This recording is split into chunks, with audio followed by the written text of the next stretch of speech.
John Calloway was a student in Baylor's Truett Seminary and attended classes taught by Jimmy and Janet Dorrell, who are the co-founders of Mission Waco. Years later, Jimmy handed off his role, and now Calloway is the executive director for Mission Waco. I came to one of his classes and I taught, and then afterwards, as kind of payment for having me come up from Austin to teach, he sat me down over a cup of coffee and an omelet, and he said, "I want you to come on staff at Mission Waco." And my first response was, "No, I think I'm good in Austin."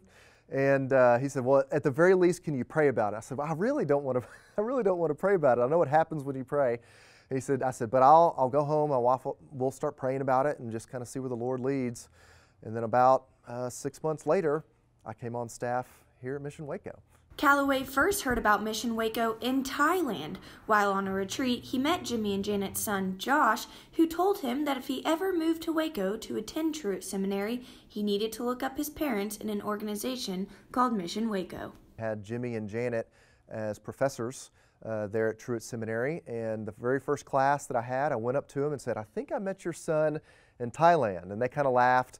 They invited me to Church Under the Bridge, and that was really my introduction to Mission Waco and Church Under the Bridge. Calloway's vision and goal for Mission Waco is to continue the legacy that Jimmy and Janet have put in place over the last 25 years. We will always be about empowering people.